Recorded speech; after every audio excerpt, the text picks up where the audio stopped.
அனைத்து ஆன்மீக நேயர்களுக்கும் வணக்கம். இன்னைக்கு நம்ம பார்க்க போற வீடியோன்னு பார்த்தீங்கன்னா, சமயபுரம் மாரியம்மன் பச்சை பட்டினி விரதம் 2025. வாங்க இன்னைக்கு அதை பத்தி தெரிஞ்சுக்கலாம்.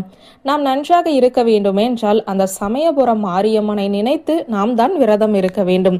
ஆனால் உலக மக்களின் நன்மைக்காக சமயபுரம் மாரியம்மனே 28 நாள் விரதம் இருந்து வழிபாடு செய்யக்கூடிய திருவிழா தான் இந்த சமயபுரம் மாரியம்மன் பச்சை பட்டினி விரதம். இந்த விரதத்தை பற்றிய விவரம் பெரும்பாலும் நம்மில் நிறைய பேருக்கு தெரிந்திருக்கும். இருந்தாலும் தெரியாதவர்கள் தெரிந்து கொள்வதற்காகத்தான் இந்த வீடியோ. இந்த விரதம் மாசி மாதம் கடைசி ஞாயிற்றுக்கிழமை துவங்கும். இந்த பச்சை பட்டினி விரதமானது பங்குனி மாதம் கடைசி ஞாயிற்றுக்கிழமை நிறைவு பெறும். சமயபுரத்தில் வழக்கமாக அம்பாளுக்கு தினம்தோறும் 6 கால பூஜையில் 6 தளிகை நெய்வேத்தியமாக வைக்கப்படும். சமைத்த உணவுப் பொருட்களை தான் தளிகை என்று சொல்லுவார்கள்.